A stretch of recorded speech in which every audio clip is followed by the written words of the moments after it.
Financial independence, technically that means you've got enough financial assets that you don't need to get out of bed to cover all your living costs.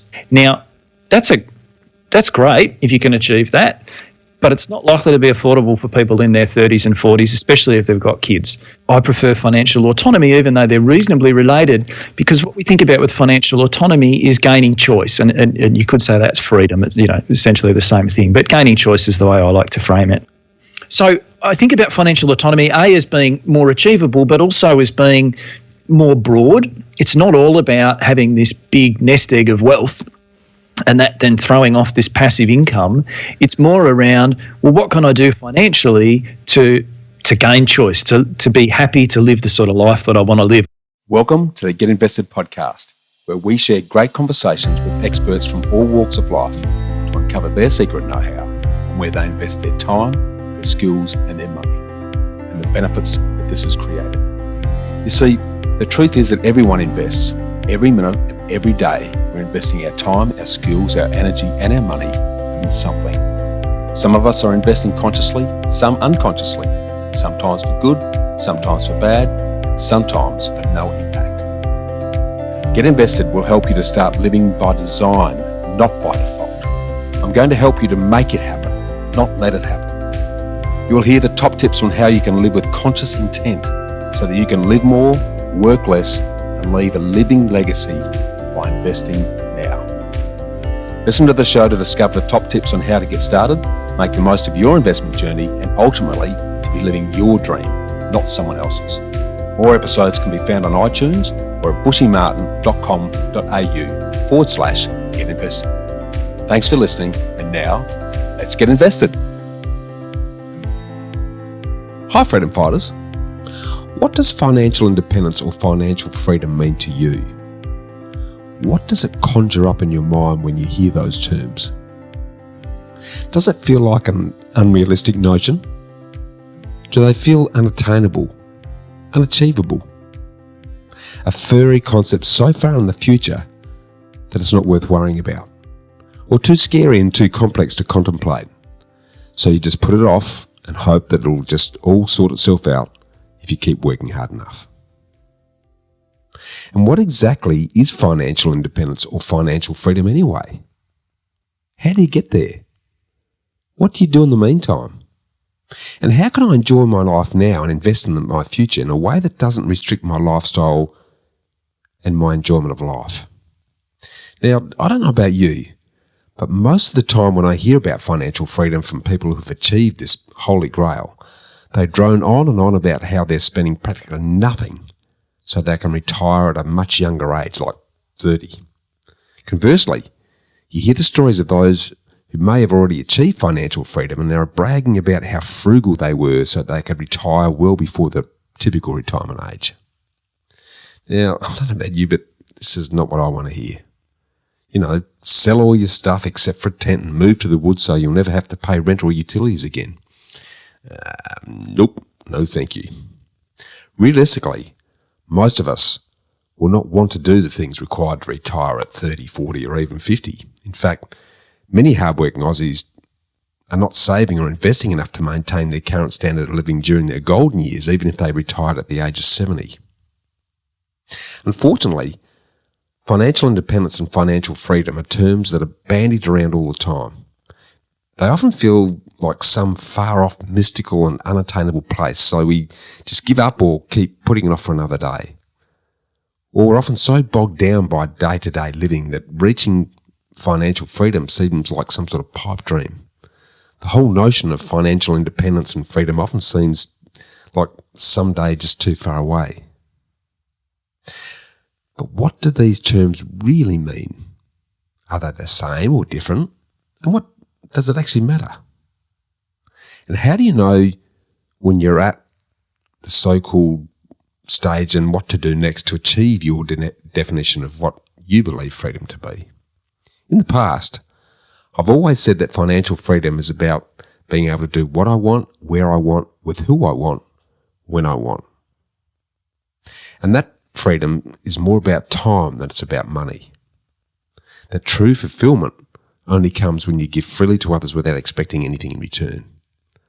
that you can only enjoy the fulfillment of giving if you have the freedom of time on your hands, and that you can only have the free time on your hands if your income needs are being met without relying on you to generate them.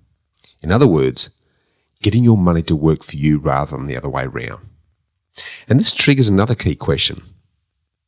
If your work income stopped today, how long could you afford to maintain your current lifestyle? For most, it's days and weeks. For some, it's months. And for very, very few, it's years. So what about you? This is a good measure of your current level of true freedom. Now, I used to believe that financial freedom just meant one thing, having enough money that you never had to work again. But over the years, I've learned that financial independence exists on a continuum. It's not an all or nothing, but an ever-increasing range of options. It's a journey and a process where each stage of financial freedom allows you greater autonomy, greater self-expression, and greater fulfillment and lifestyle satisfaction. Financial independence and freedom is a journey, not a destination. It's a progressive ladder. So how do you climb the mountain to financial freedom while enjoying the journey comfortably in the meantime? Let's start by spelling out the various stages and phases involved so you can gauge where you're at and where you want to get to.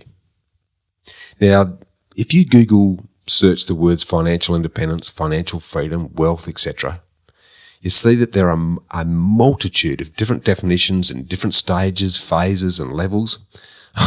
And a quick search, I found anything from 3 right through to 11 different stages. Now, I want to keep it pretty simple, so I've set it on 7 stages. And of course, in true Bushmaster style, I've framed them around an acronym. And I call it MODERF. And no, I don't have a lisp. That's MODERF. MODERF. And it breaks down like this. The first financial level is M for money misery. The stage when you're financially dependent. You're dependent on money or credit from others to sustain your lifestyle. If you're financially dependent, then you're suffering negative worth, meaning that the value of your assets or what you own is less than what you owe others, and or your income is less than your expenses. You're in this stage if you rely on financial support from your parents. You're in this stage if you spend more than you earn. You're in this stage if your debt repayments exceed your income because you're below zero. If you're financially dependent, you're forced to borrow consistently from banks, credit cards, personal or car loans. You use interest-free store cards, or you rely on friends and family for the lifestyle that you're living. You're living beyond your means. And interestingly, money misery is not restricted to low-income earners. To the contrary, you often see people in this category driving the newest cars with the flashiest clothes and all of the latest gadgets. They're always out partying and living the high life. They're eating at the most expensive restaurants and going on expensive overseas holidays. Their Insta feeds look awesome. But if you take a peek under the bonnet at their financial worth, you often see a very different story. Now, I've seen doctors, lawyers, real estate agents, you name it, in this really scary position. They have all the gear, but no idea. And they're literally drowning in debt and living way beyond their means. More money is spent than what's earned. They live well today, but tomorrow is getting uglier by the day. This is a really ugly and increasingly stressful ride. Serious budgeting and money control is required to turn this around.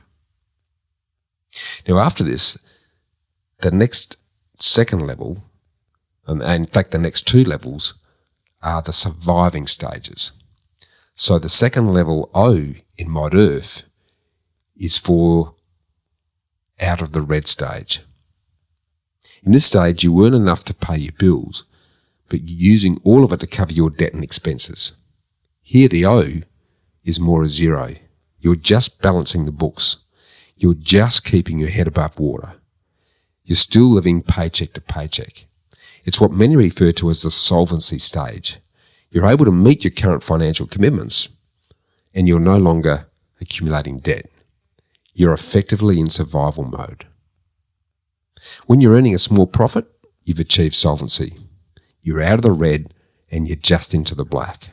Some people reach this stage in their teens, but sadly, some never reach it. Right, so the third level of the D in ModEarth is when you reach the dependable phase. You're now in what's often called the stable stage, where you're not only meeting your financial commitments consistently, but you're paying down and you're paying off your bad debts like credit cards, store cards, personal and car loans. And most importantly, you're starting to save. You've created the often elusive gap between your salary and your spending, and your savings are increasing and starting to accumulate.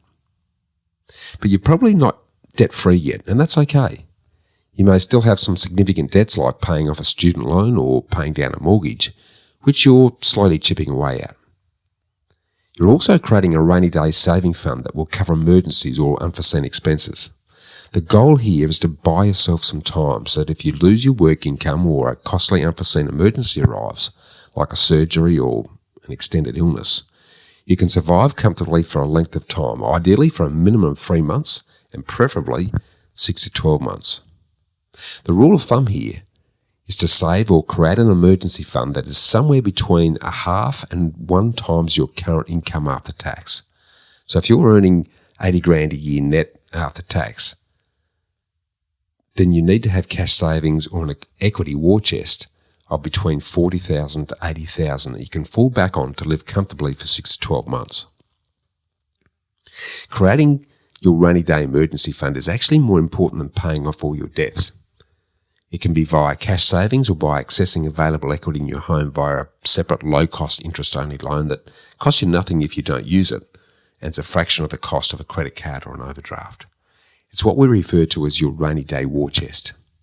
Now, without emergency funds to fall back on, you may find yourself paying off your debts with all your income, and then if you have just one unexpected hospital emergency or you're then forced to turn back to your credit card or other family members to help, and you're back to square one in money misery. The next 4th level is the first E in ModEarth, which is for empowered expansion. At this stage, you've paid off all of your high interest debt with the exception of your home loan. No more credit cards, no more interest-free cards, no more car loans or personal loans. On top of your emergency rainy day fund, you're stretching your savings or your access to equity war chest to 1 to 3 times your income to give you some stuff you, screw you, or F you money, which is how it's often referred to, which you can then fall back on if your work or your job all gets too hard and you need some time out or you're looking for a new start. Because financial freedom is all about making work an option. Saving enough money to quit your job forever is a huge undertaking, but accumulating enough money to be able to take some time away from working is a big jump in that direction. This doesn't mean you have to quit your job, but it sure is a good feeling to know that you can. It also gives you the option of taking a sabbatical or an extended vacation or of spending a month or 2 in a foreign country every year. Freedom of time is also now becoming an option in this empowered expansion stage. Now, what many of you desire is more flexibility with your schedules. In this way, freedom of time and financial independence go hand in hand. Together, they're about leaving the rat race to follow your passion or spend more time with family and friends and not going broke while you're doing it. It could come in the form of more paid time off, some flex time, or perhaps working remotely on a more regular basis, or not having to take a day off so that you have to take your kids to the doctor or go to the dentist, which could be of a huge benefit. This level of rainy day reserves or FU money, it's large enough that it's now affecting the confidence in how you're seeing the world. Things that used to look risky are now looking like great opportunities. You've now given yourself the option to say no, and you know that you're going to be okay. Don't underestimate the peace of mind that this gives you, knowing that you're not reliant on your current job. If you leave your work, whether you decide to or someone decides for you, you're going to be okay, and you can afford to be choosy in where and when you decide to work next. You've now reached what many refer to as the security stage, where you've built up a comfortable rainy day reserve and it's time to start investing. You're starting to make your money work for you to create more money. You've had your oh shit super moment when you realise that just putting money into super and paying off your home loan is going to give you just two choices long term. To see your lifestyle fall off the cliff when you try and stop work and survive in penny pinching poverty, or keep working until you drop. And sadly, this is the case for over 73% of current Aussies over the age of 65 who are retiring on an average of just $15,300 a year. That's $295 a week. You're now investing savings in a mix of rental properties, shares and index funds to build a diversified portfolio that will allow time, tenants, the tax office and capital growth to replace your work income with passive investment income over the long term. Now, during this stage, you'll reach two other important financial milestones. What is commonly called the Coast FI level and the Half FI level, where FI stands for financial independence. The Coast level means you've saved and invested enough that your nest egg will continue to grow to meet your ideal lifestyle income when you want to stop work, without having to add any additional savings. At Coast FI level, you've saved and invested to a level where your nest egg is between 3 to 7 times your ideal lifestyle income.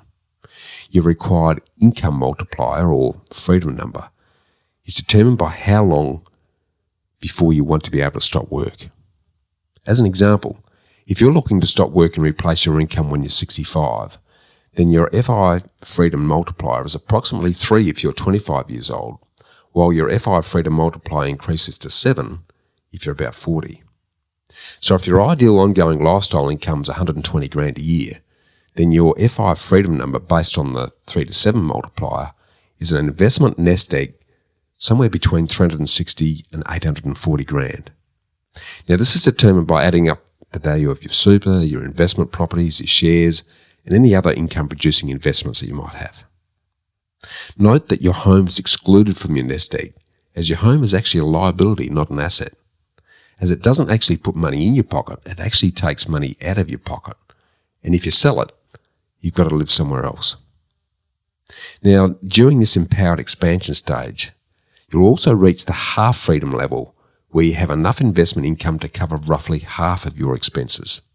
Now, if you're in a relationship, you then have the option that one of you can stop work to pursue other interests, or one or both of you can reduce how much time you're working. This half-time freedom number will generally be somewhere between 10 to 15 times your combined income. So if your combined income is 120 grand, then your half freedom number will be an investment nest egg worth somewhere between 1.2 mil and 1.8 mil, depending on which partner earns more and who's going to give up work. Your lifestyle choices and options are now significantly starting to increase. We now start moving into the final 3 stages, where you move from surviving into thriving. The time when money is no longer a safety net, but a tool to help you build the life you envision for yourself and your family. As Tony Robbins says, you can't earn your way to wealth. You have to invest. Now, each of these following stages assumes that you have no debt, only tax-deductible investment debt. In other words, you've got enough cash on hand to instantly repay your debt, like having offset savings equaling the outstanding amount on your home loan. So let's move to the 5th level, which is the second E in Mod Earth, which is the eclipse level of elevated enjoyment. You've now reached the level of financial security, where your passive income from your investments, like rent from property, dividends from shares, or income from your business, covers your basic lifestyle survival costs. You'll never have to worry about the basics again. The income from your investments cover all of these base survival costs. That is, based on how much you've saved and invested, you could live a lean existence for the rest of your life. Even if you never worked another day, you have enough to afford simple housing, basic food, essential clothing, etc. Now, this doesn't include cars, eating out, phone, gym membership, and some of the added luxuries, etc. And this stage is often referred to as lean financial independence, where your investment nest egg is valued at somewhere between 17 to 20 times your lifestyle income. So again, If 120 grand is your lifestyle income, then your nest egg value needs to be somewhere between 2 million and 2.4 million. Now, this level of financial security gives you the confidence in knowing that even if you were to lose your job today and you never worked again, you could still cover all your essential expenses. We now move to the 6th R level in Mod Earth, which is the replacement and reward stage. You've now reached true financial independence, where the passive income from your investments has totally replaced your active work income to fund your current lifestyle. In other words, you no longer need to trade your time for money. This level of financial independence is the ultimate goal for most people. At this stage, your investment income is sufficient to fund your current standard of living for the rest of your life. You can afford the basics, but you can also afford some comforts too. You have enough to really enjoy life. Now, the freedom number that generally gives you this is 25 times your ideal lifestyle income. So again, using 120 grand, then your financial independence freedom number is 120 grand times 25, which means your investment nest egg needs to be worth about 3 million.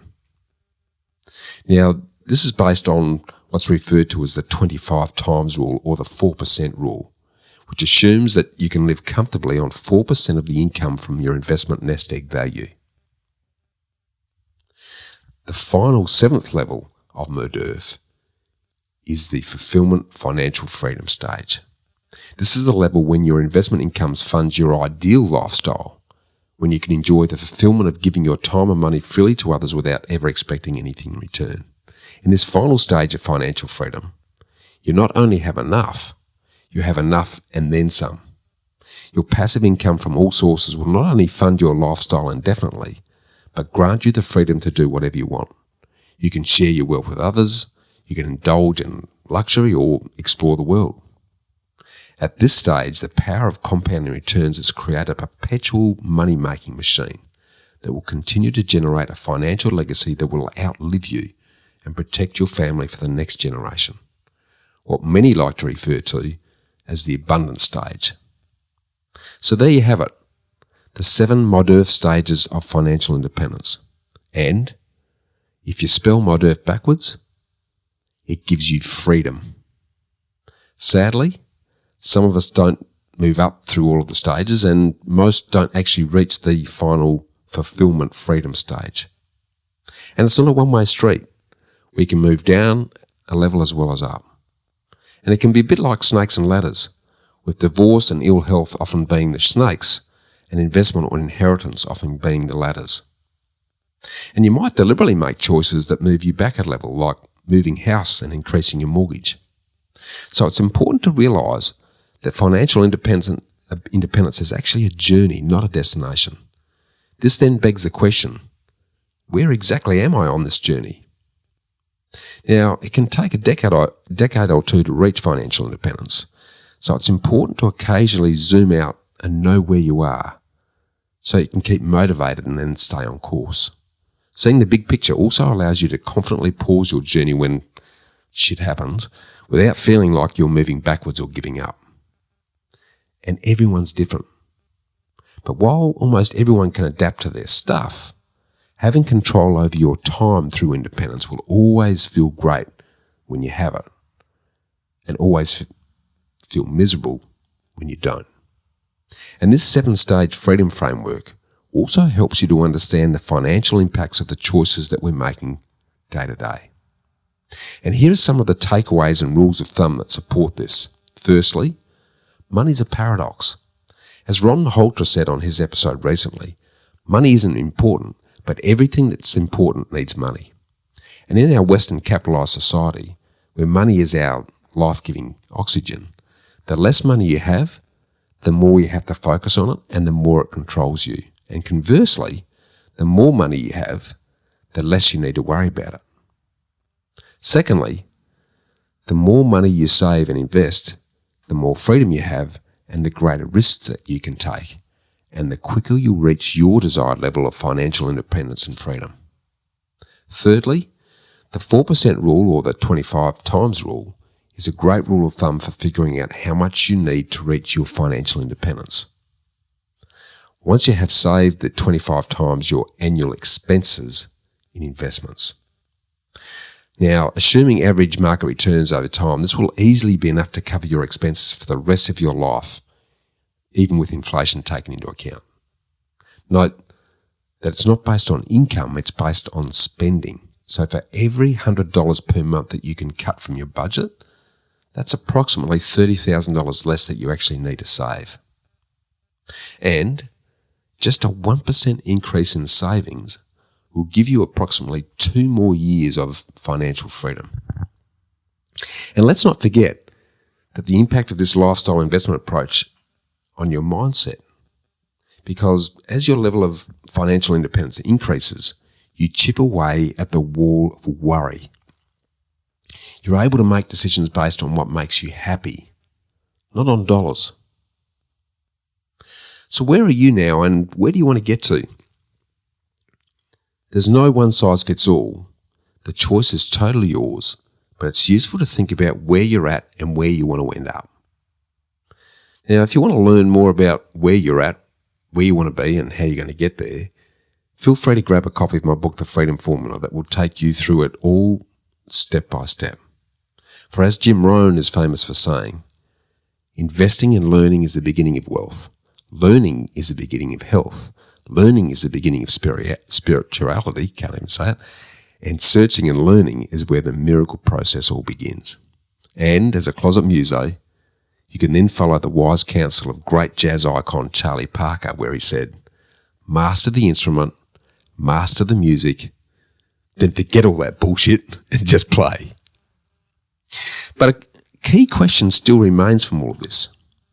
How to enjoy life now while you're on the journey to financial independence and financial freedom? Not like an ultra-marathon runner doing it tough where every step is a painful slog up a mountain covered in clouds, where you can never actually see the peak, but rather an enjoyable walk in the park. How can you live well now while enjoying the peace of mind of knowing that your investments are replacing your work income gradually over time? Again, it's all about time. How can you enjoy your time now while taking the time now to invest in your future so that you then use the time you have to get your free time back? How can you achieve financial independence without living on a diet of toast and 2-minute noodles while watching constant reruns of Seinfeld because you can't afford to do anything else? What if there's a different way to look at it? A way to achieve freedom long term, but also help you with your lifestyle goals in the short to medium term. About creating choices now so that you can be living it now rather than waiting for an uncertain future. Because at the end of the day, it's not about money, it's about lifestyle choices. Unfortunately, many of us are still stuck in the old false construct of the dichotomy between working or retiring. We often don't use the freedom and power that our growing wealth enables us to create on this path to retirement. What we need is an entirely new approach that enables us to use our progressively increasing financial position to live our best lives now, rather than putting things off to a future date that may never actually come. And this is where today's guest introduces us to his unique concept of financial autonomy. And in today's episode, he tells us all about it and how you can do it. Paul Benson has been helping Australians achieve their financial goals as a financial planner now for over 20 years. He's also the host of the popular Financial Autonomy podcast that's centered on an observation that what we all really want in life is choice. Now, that might be choice as to when we retire, choice as to where we live, choice on how many hours we put into our income-producing activity or our work, or choice on what we do to generate that income. And his podcast has led to publishing his recently released book, also of the same name, Financial Autonomy, which is helping Paul reach even more Australians and helping them to achieve their version of financial autonomy. It's a great read. You need to grab yourself a copy. So during our free-flowing conversation today, Paul answers all of our key questions, including what is financial autonomy? How does it give you the power to make choices? How can hardworking Australians invest without investing or sacrificing their lifestyle. And he then runs through the 6 components of his proven financial autonomy framework. And he gives you a rundown on the 6 different money management approaches and how you can choose one that suits you. He then shares his views on property, shares, stock picking versus index funds, self-managed super funds, cryptocurrency, and the FIRE movement. And why you should use a financial planner and how to select one. Now, to help you get you started on your financial autonomy journey and to know which pathway best suits you, Paul is kindly offering free access to his unique and simple to complete financial autonomy pathways self-assessment tool. So just email me at bushy@knowhowproperty.com.au. That's bushy@knowhowproperty.com.au, and we'll get one organised for you. Paul is also one of the fellow presenters on the National Online Money Debate Summit. So if you're listening to this before the 20th of September 2020, you can listen to more of Paul's gold along with 43 other leading mentors on all things money, including yours truly, for just $11, which is all going to charity. So just go to www.money-debates.heysummit.com. That's HEYSUMMIT.com, and book a place for yourself, your family and your friends, because there's something here for everyone. Everyone who's interested in protecting and growing your money and securing your family's future. Remember, we spend 2,000 hours a year earning money, so I believe it's wise to spend a few hours learning to expand our earnings. In the meantime, sit back and enjoy this great chat with Paul Benson.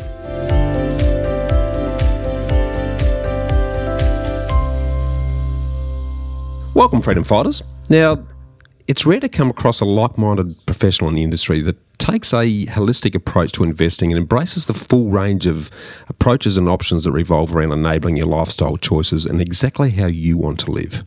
Someone who sees investing not as a one-size-fits-all approach, and someone who refreshingly focuses on financial autonomy rather than financial independence.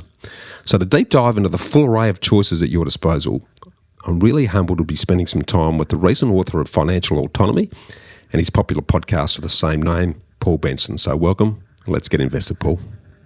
Hey, thanks, Bushy. Thanks for having me along. Yeah, great, mate. I think we've been like minds but never crossed paths. So I'm really looking forward to delving into some subjects that are common to both of us, mate. But before we do any of that, can I get you to give us a rundown on who you are and what you do?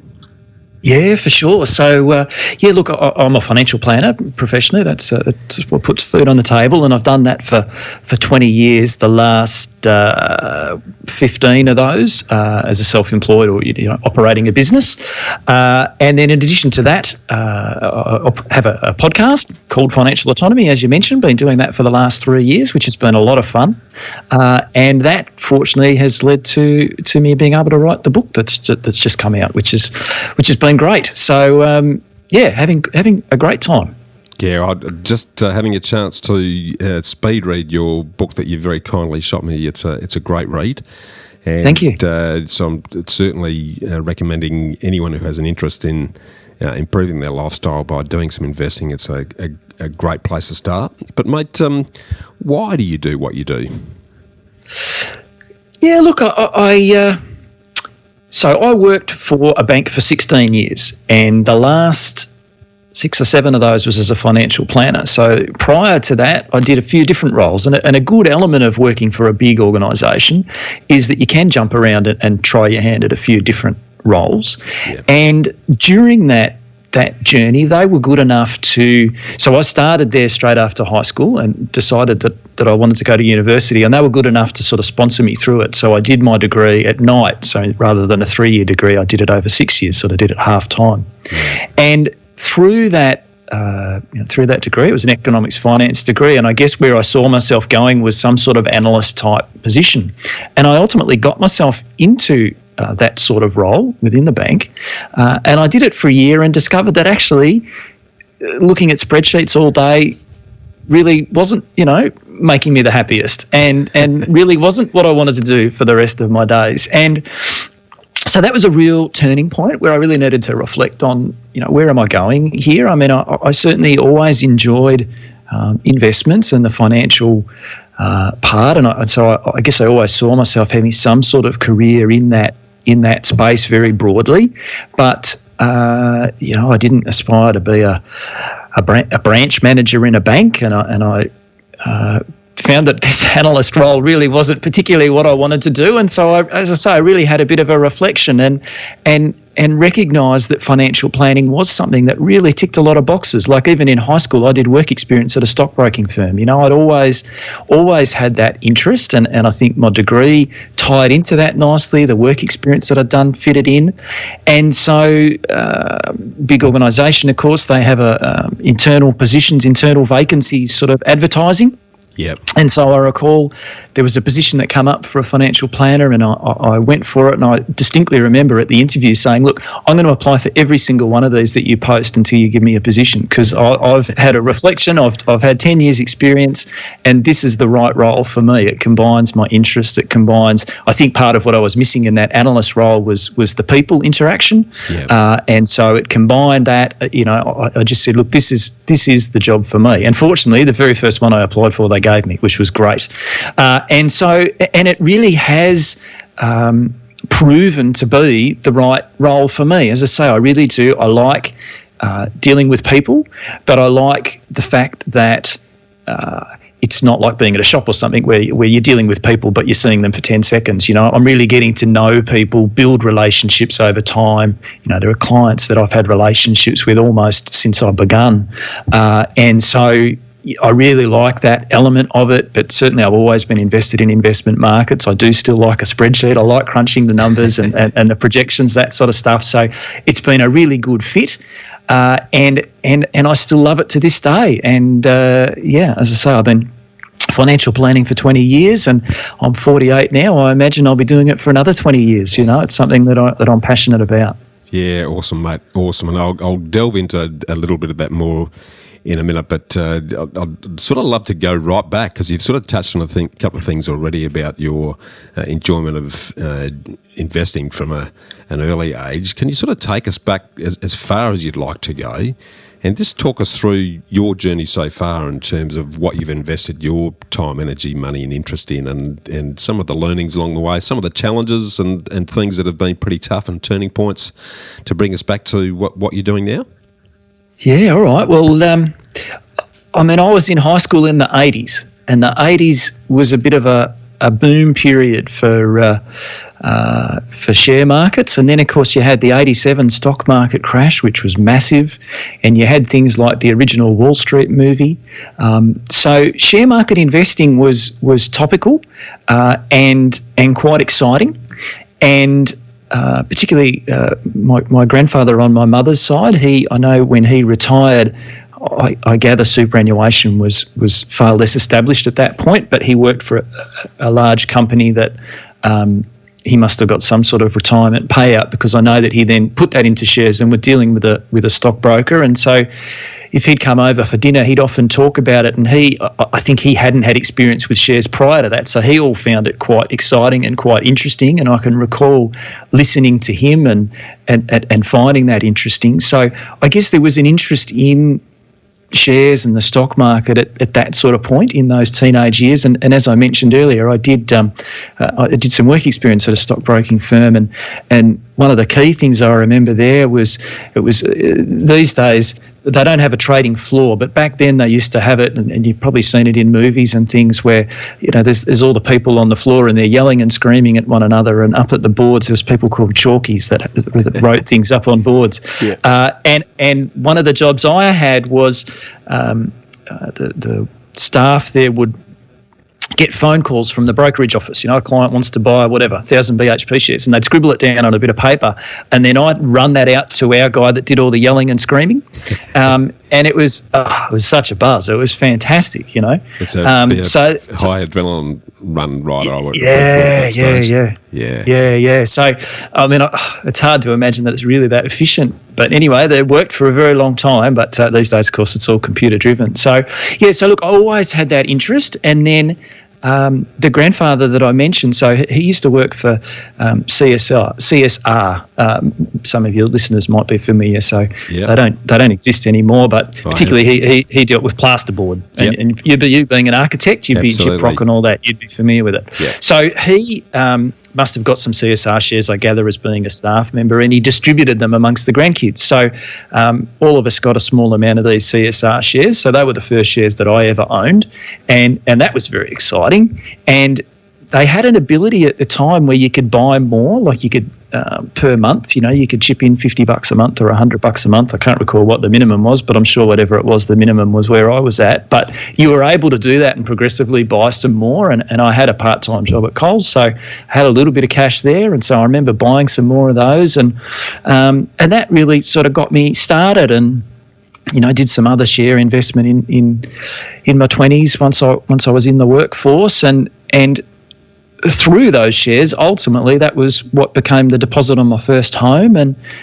that's been a really important stepping stone all the way through, really. And I think that's, I guess a lot of people would have an experience where they get started, they perhaps buy their first home and build up a bit of equity there, and then that equity enables you to do other things. And so it really started from that share interest, and particularly my grandfather, who I guess planted the seed there a little bit. Yeah, I'd full marks to your grandfather for being smart enough to engage your interest, because most boys in particular in their teenage years are kicking footies and chasing the girls around the schoolyard. So very fortuitous of him to actually get you thinking about that.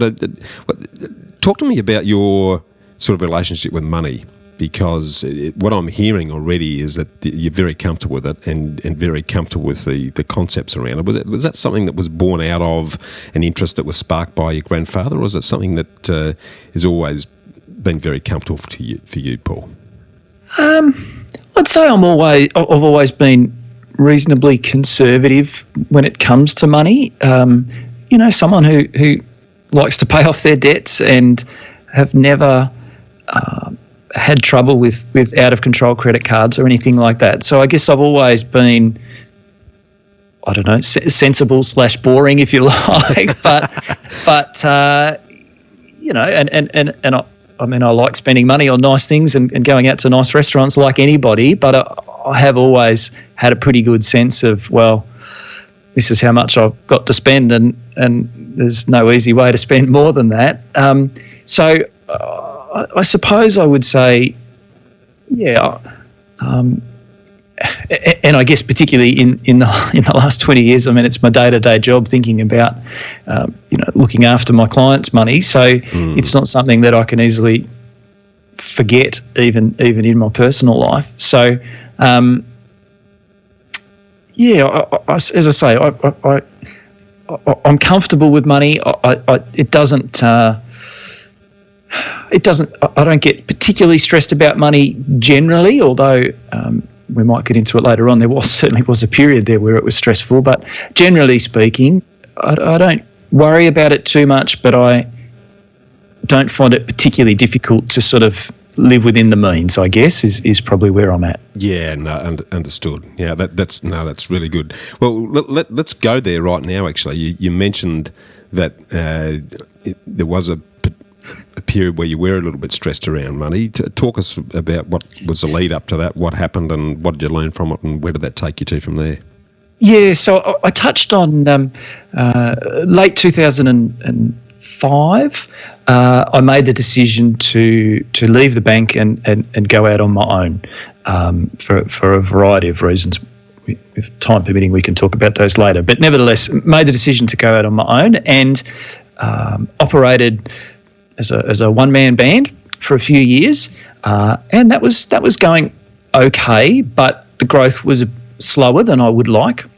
And of course, when you do that, you go from getting a wage to all of a sudden getting zero, and you've got to kind of fund yourself through that period as you grow. And I'd sort of got through that, and I'd got to a point where I was kind of viable, but I still wasn't earning as much as I was when I had a wage.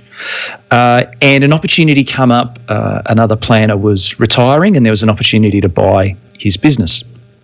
And so we worked through that, and we struck a deal late 2007. Oh, okay. And I know where this is going. Yeah.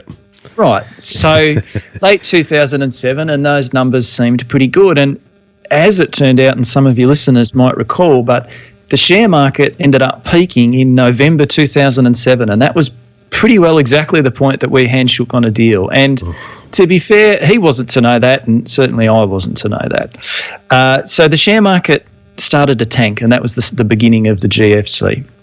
Global financial crisis. And so the share market started to tank, and that was quite relevant for the business at the time because a lot of the revenue was a percentage of the client's balance. So if we can grow the client's balance, then we get paid more, but if the client's balance goes down, we get paid less, right? So we're on the same journey there. And so when the share market drops, revenue of the business drops. And it also means that new clients are a bit harder to find because people tend to bunker down and they're not so interested in new investments.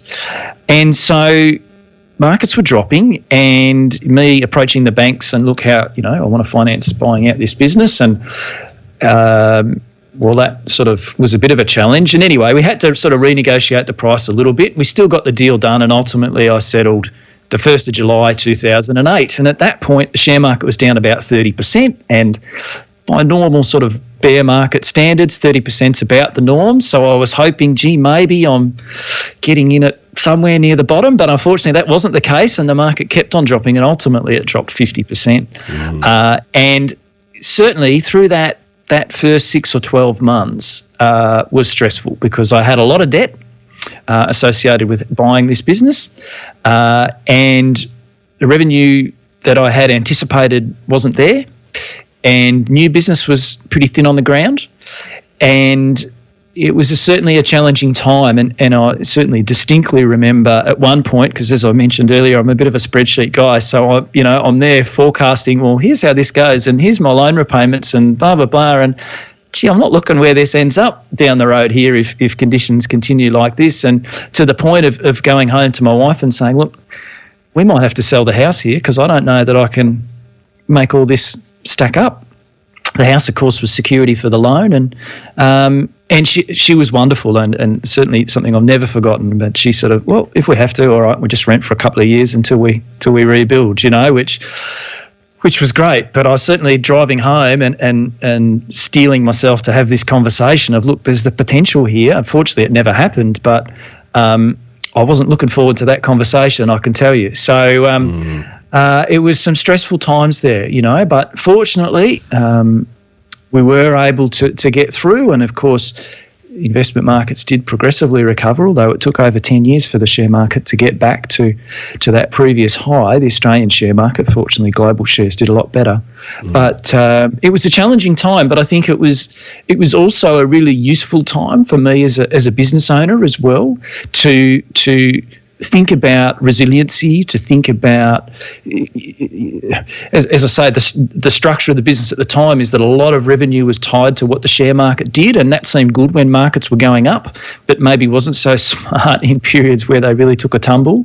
And so, that led to me making some changes around how the business was structured and how we charge for our services, and trying to make sure that we're a bit more robust. And even things like we changed offices and some of these type of things to think about, well, do we really need that overhead, that type of thing? And it also makes you pretty focused on paying down debt so that next time around you don't have that debt load, and therefore you don't have that degree of pressure as well. So I think with the benefit of looking back now over a lot of years, it was a good thing for me to experience, because the potential, if you had a real boom time, is you get overconfident, over-exuberant, and maybe overextend yourself. Yeah. So there was good learnings, but it wasn't much fun at the time. Yeah, well, and pretty pertinent to some of the challenges that some of the listeners would be experiencing as we speak, Paul. So if there any on top of what you've already mentioned, are there any real take-homes in terms of mindset and outlook that you'd be suggesting the listeners take in hand, given those challenging times that you manoeuvred through? Yeah, look, a couple of things. I guess understand your numbers. Don't stick your head in the sand. So do the numbers, do the spreadsheet, recognise, well, all right, what if this does continue for another 12 months, 18 months, 2 years? What am I going to do? And as I say, to me, when I looked at it, well, the solution just has to be we have to sell the house.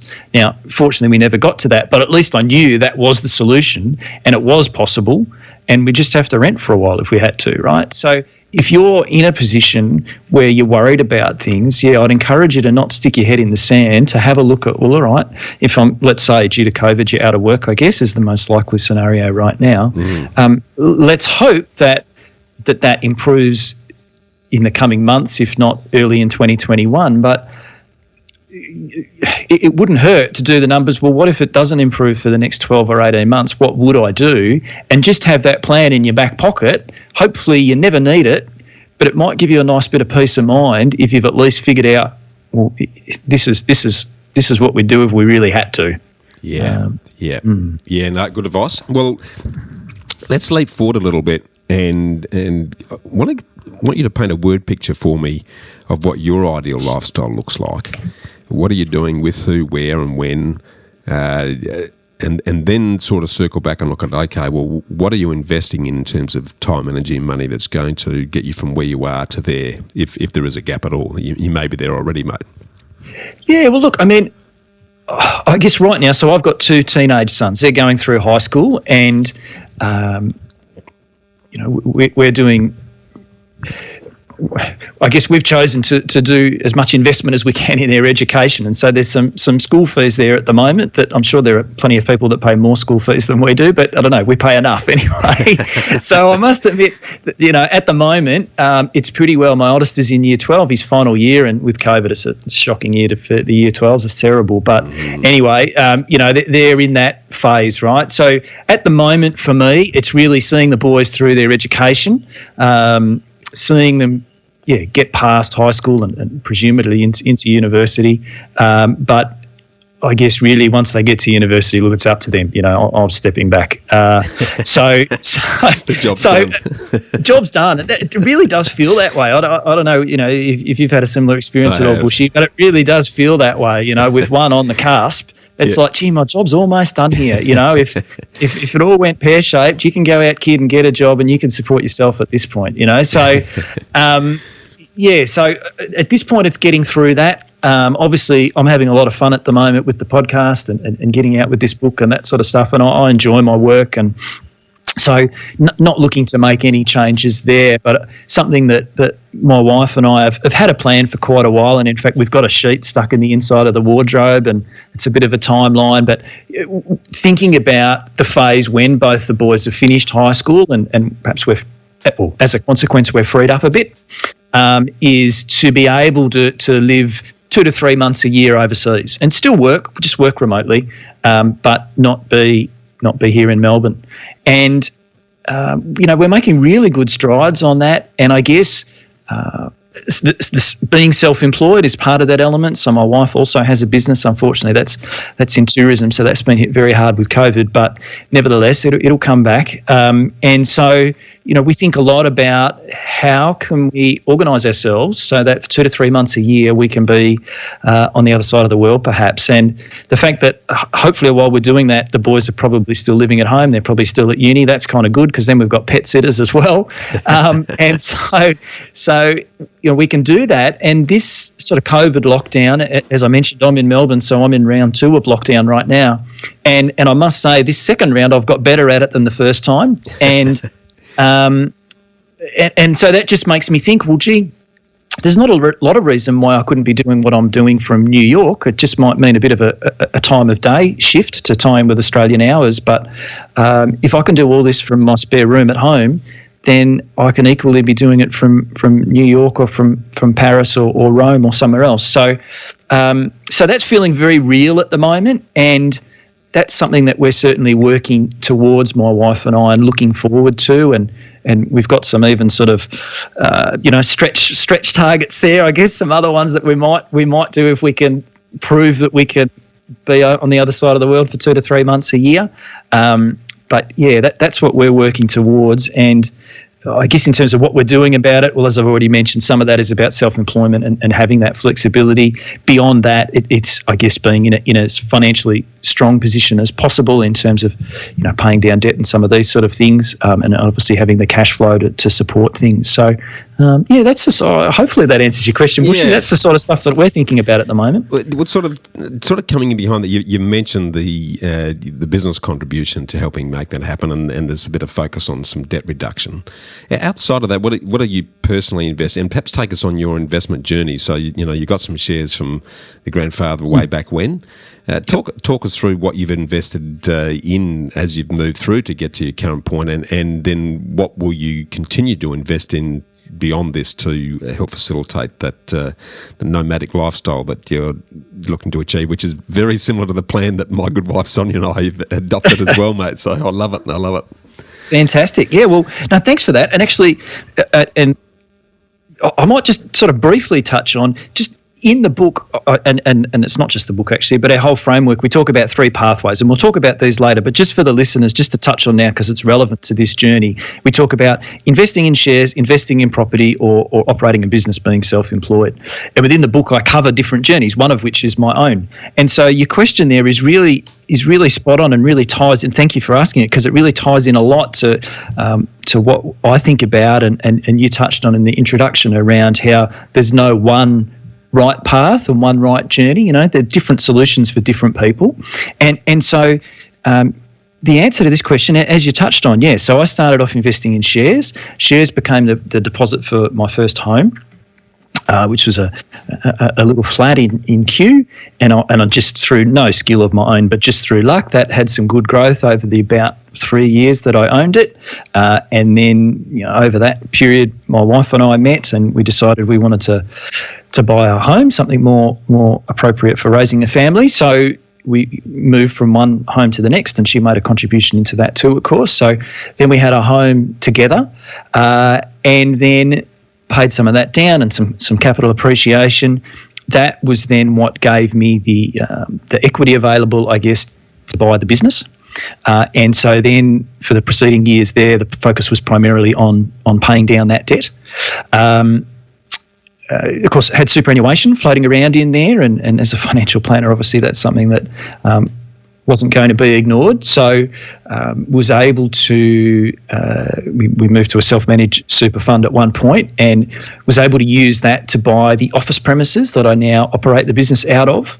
And I did that and just worth highlighting, obviously not suggesting, this is just general information that might not be the right thing for you, but it made a little bit of sense for us because so much of my income and my business success was tied to the share market that I felt that, well, if my super was more tied to commercial property, that was a nice diversifier.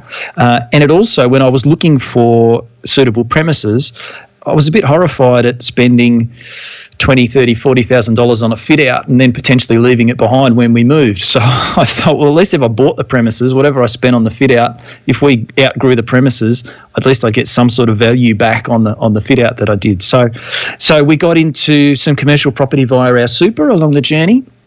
And then as the super grew a bit, of course, that's where these days I invest in shares through super. So we're back into shares, have that property, and earlier at the beginning of this year, we also added a small inner city apartment, 1960s, 1970s sort of old style, just 7 in the block. Which I'm really, really comfortable with, and the tenant's been wonderful in that through this COVID period, which has obviously been a bit of a concern. So, so look, these days, the shares are through our super fund, the property, we've got a commercial property and a residential property, and then, of course, I've got the business, which is to be honest, well, it'd be pretty line ball between that and the value of our home, but probably the business is the largest asset on our balance sheet, I would say. Yeah, no, and great. I mean, and what we're all hearing here is that you're walking your own talk in terms of the framework that you talk about in financial autonomy, and that's a great little segue into talking in more detail around that, Paul.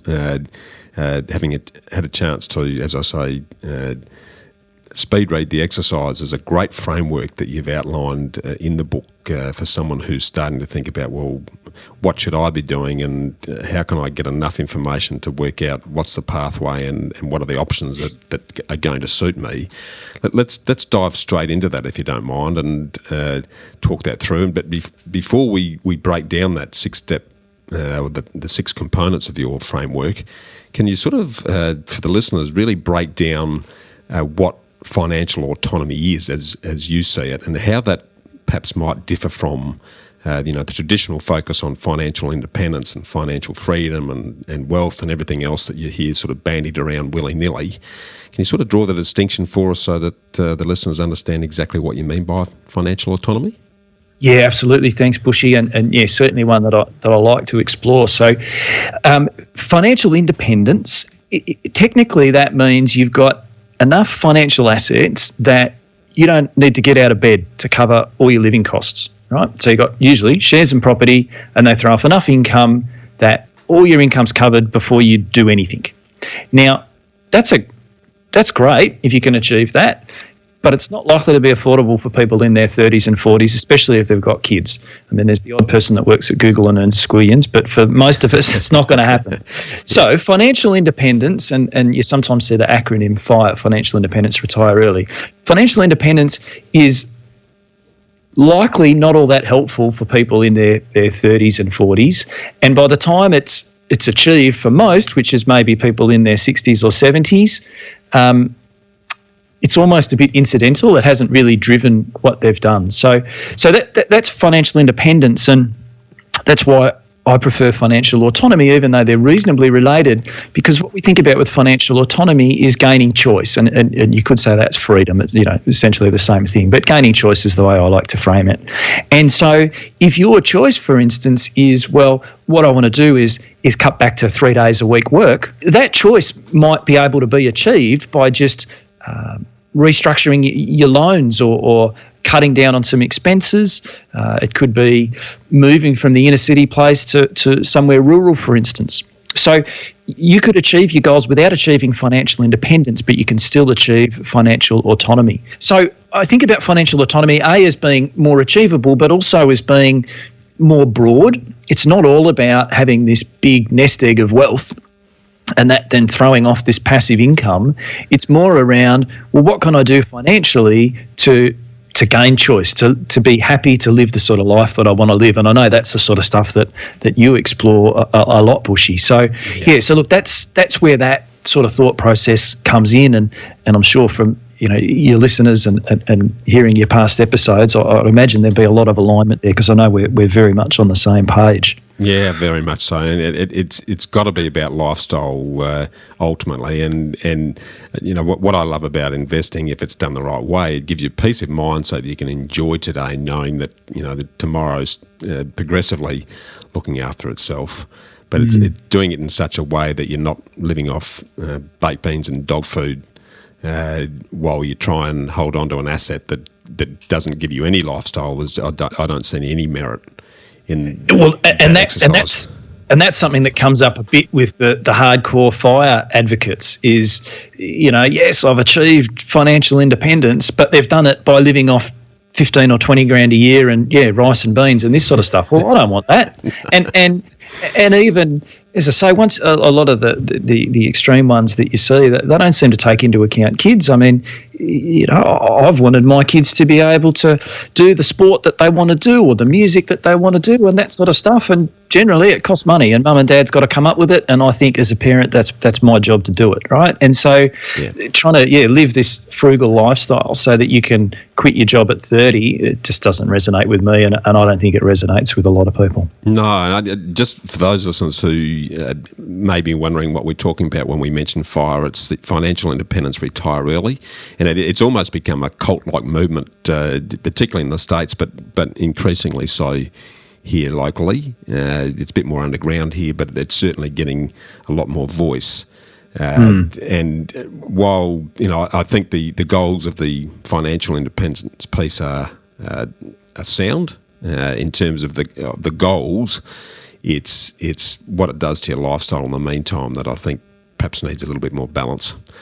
And I think it's the majority of people that ascribe to the idea of FIRE are totally sensible and practical. It's just the extreme 10% that, as you say, are a bit cult-like, that's a bit off-putting and doesn't resonate, I don't think. Yeah, and it's that balance, I think, between being able to enjoy today, but have a sense that you're also securing your future long term, so that you can enjoy today without staring at the ceiling all night and wondering what tomorrow's going to bring. Now that's awesome, mate. Well, that's a really good starting point. Can we sort of unpack the 6 components of your... the framework. Yeah, absolutely. I think it's just a really logical way for people to start thinking about, well, how do I approach this? Where do I start? Yeah, thank you. Yeah, so this is a framework that I guess I've developed over a number of years, and it was great to put it together in a book, and it's interesting. The writing process is really helpful for clarifying your thoughts. It's not an original idea. I know other people I've seen observe that as well, but I've experienced it firsthand. It was great, you know. So yeah, okay, it's good to hear you've heard the same or found the same thing. So yeah, look, the framework. So we start with determining the goals. Okay, you've got to start with the end in mind is the catchphrase, right? I mean, we've got to know where we're aiming for, what we're trying to get to. So start with some goals, define them, prioritise them, these sort of things, which we talk about more, but goals are your starting point. Next point is looking at your cash flow, because if you're spending more than you're earning, you've just got no hope of going anywhere. So you've got to get your cash flow under control, and we've got different ways that we can, that we suggest that you might want to approach that. Again, there's no one single right solution, but one way or another, you've got to be in a situation where your income exceeds your expenses, where you're generating some savings, and then you can use those savings to improve your balance sheet, your asset position. Do you mind? You mentioned 6 really good ones in the book. Why don't we just quickly jump on those now? Because it's a really good precursor then to flow into what your options are around what you're going to invest in once you have actually put some money away. Yeah, thank you. So I did some work a while back, and we've got a little sort of mini online course on this just that I developed a while back, and that's what sort of fed into the book. So I just researched different types of budget strategies and tried to find 6 that were quite different, on the basis that my experience is one person really likes a budget where they track everything on a spreadsheet and know every dollar, but that's not very many people, right? So trying to recognise that different approaches suit different people, and therefore trying to have, look, here's a few different solutions, and we've got a little self-assessment sort of questionnaire to help people maybe narrow in on the one that might suit. So that's why the 6 that I've come up with are there. And as I say, they're trying to be quite distinct, whereas, you look around, I mean, there's probably 100 different budget strategies, but if you look under the hood, a lot of them kind of replicate the same thing, right? Yep. So the 6 that I've got there's the 50-20-30 approach, which is where you cut up your income into particular pools, 50% for living costs, and then 20 and 30 for bills and for savings. And that's just a nice one because you can sort of just do it. You could do it tonight and bang, away you go. So that's a good one to get going. The bucket strategy, that's the most popular of the budgeting type strategies. You see that one come up a lot. It's kind of similar to the 50-20-30, but you actually go back and look at your expenses and you determine the appropriate amount to go into each bucket. So there's a fair bit of crossover there, but it takes a little bit more to implement. The common challenge and where the bucket strategy falls down is particularly when people are getting started. I've got my bills account and I've got my savings account for my holidays and things, and then all of a sudden the car breaks down and needs $1,000 of repairs, and there's not enough in the bills account, and they end up taking a bit out of this one and a bit out of that one, and before long this doesn't work. So the bucket strategy is a popular one. It's one that my wife and I use, but I do know that people have troubles with it sometimes. We've got the big cut strategy is a really interesting one, which is where people look at where they're spending their money and you apportion it basically into, right, well, what's the thing that I spend the most amount of money on each month? What's the thing I spend the second most, the third most, the fourth most, right? So you get it in order. And then you look at usually those top 3, 4, 5 items and think, right, what's one thing I can cut? So, for instance, it might be, right, well, we're cutting the second car, or we're cutting I don't know, maybe we're moving where we live, so we reduce our rent or something like that. It's intended to just be one cut that's going to really have a significant impact. And then beyond that, you just get on and live your life. So no need to track your spending or do anything else. Just cut out one thing, and then that'll bring your budget into alignment, or your cash flow more accurately into alignment. So your expenses are below your income. So that can be a good one. Track your spending is another one, which is where you look backwards. So you don't have a forward-looking budget, but you at the end of the month, you have a look at, right, well, how did we spend our money over the last month? And are we happy with how we spent our money? Gee, we spent a lot on takeaway last month. Maybe for the month ahead, we'll try and cut back on that a little bit. But day to day, you don't have any restrictions on how you spend. You just look back each month and just reflect, and gee, how did we go? A bit of a scoreboard, and go from there. And another one that is a bit of a hardcore one, but maybe feels more like what people think is a traditional budget, even though very few people actually do it, is one called zero-based budget, which is where you at the start of each month, you have a look at, all right, well, we've got $5,000 coming in this month, and then you allocate it right down to the last dollar. So it's righto, $2,000 is going to the mortgage, and X amount to the groceries, and this amount for eating out or whatever, and entertainment, and you've allocated everything, and you stick to that over the course of the month, and at the end of the month you have a bit of a look, see how you went, and even you build in there some savings for Christmas presents and that sort of stuff. So zero-based is a really hardcore one. It's most useful for people that are maybe in a bit of financial difficulty, maybe they've got credit cards, that sort of stuff, and really have to go hard on getting their money under control. It's one that maybe 1% of people use, but it is effective if you're in that tight position. So, so look, there's quite a few options there, and as I say, I'm very conscious of sort of overwhelm, and people, oh my God, I don't know how to choose, and I won't do anything therefore. So we have a questionnaire, and people can just select answers, and that'll give a score.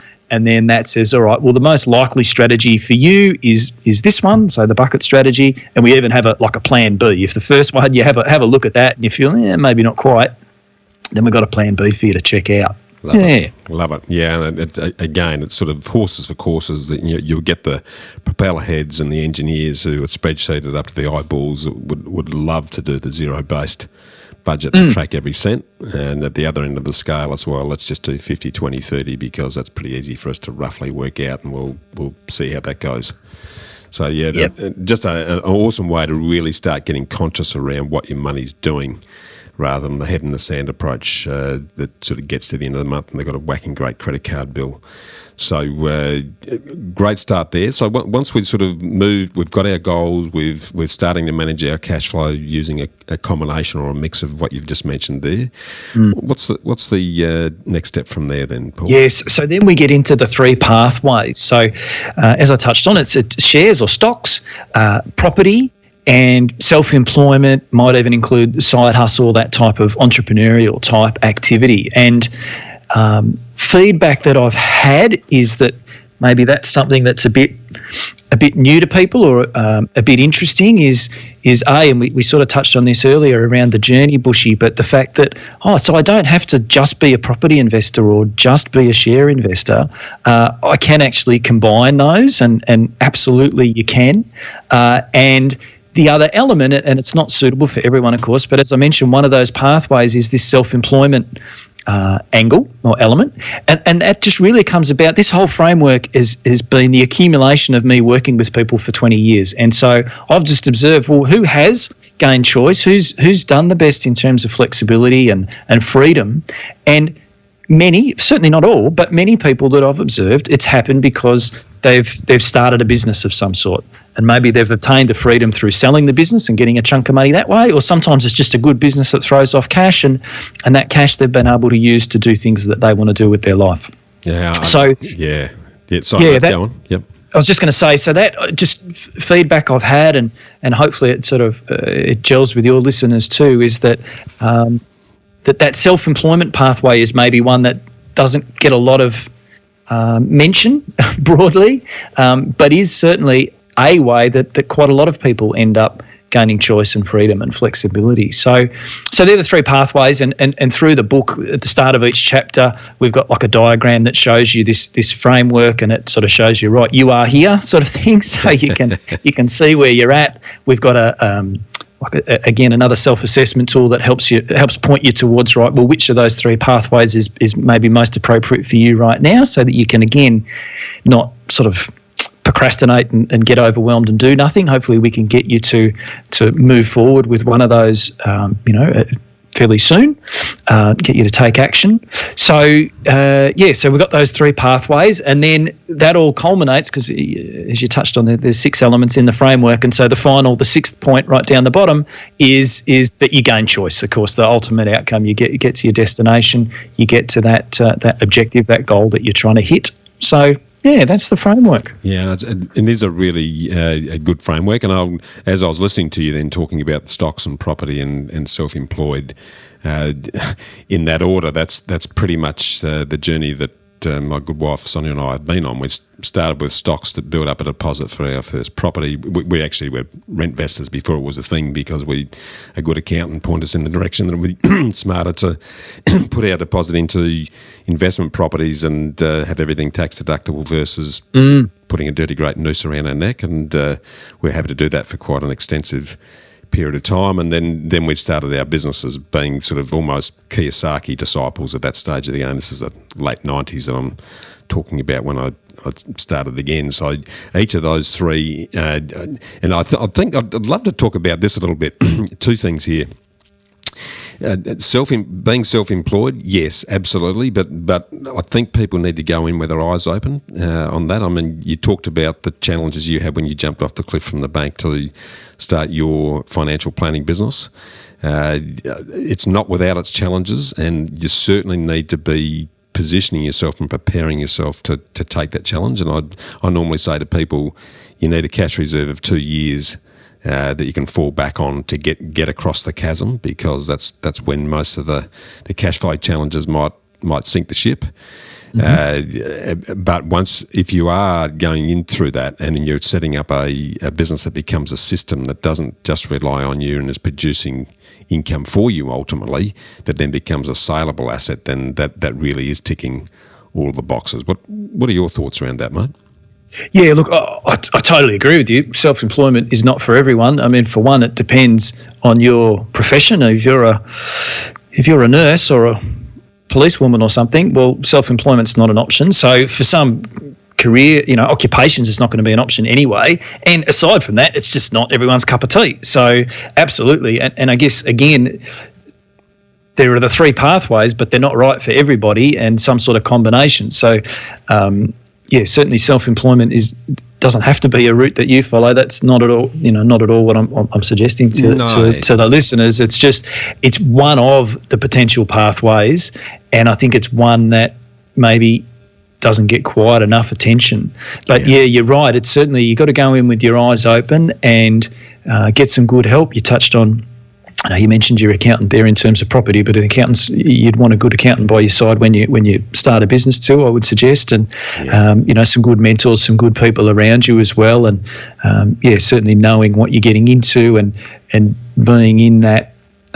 Being in a financial position where you can make it happen, and you sort of touched on there, that 2 year buffer, that chasm, as you say, like when I did, and perhaps you the same, Bushy, there, when you start out and there's not much revenue for the first little while if you start from zero. So either you're in that scenario, or alternatively you go and buy a business, in which case then you've probably got revenue from day one, but then you've probably got some debt associated with that needs to be repaid too. So there's a few different ways to skin it, but you certainly want to have a plan and have a bit of clarity on how you're going to make it work. Yeah, absolutely, and I agree with you. I think if it's done for the right reasons, and let's face it, the time that we're coming through, at the time we're recording today, we're still in the thick of the COVID exercise, and there'll be a lot of businesses that will struggle, and a lot of people will be potentially forced to become self-employed. So it's certainly something that people need to start embracing and increasing their knowledge around, because it may be their only option, depending on what folds out from there. But it's something I wouldn't mind delving into as well, because what I see I don't know about you, but I see a lot of people, whether they invest in shares or they invest in property, it becomes all about property or all about shares, and there's almost a reticence to consider the other options, and whether that's because of ignorance or whether that's because of fear or whether it's just the devil you know. How have you helped people to sort of break down those hurdles to embrace the combination of those three that you talk about, rather than just go, well, I'm choosing this horse and I'm just going to stick to it because I know a bit about this but I don't know anything about the other, and it's scaring the hell out of me? Yeah, look, I think you've hit the nail on the head. It really is. It's a comfort issue, and that's not silly, right? Because you can, if you really do understand one investment space, then you're not likely to be taken for a ride, So I get it, but particularly if we just focus in on shares and property, they have quite different attributes and quite different strengths. So property's great primarily because it's so easy to borrow against. So you get a leveraged impact there, which then means that if the property grows by 10%, depending on the degree of leverage, you might see growth of 50% or more.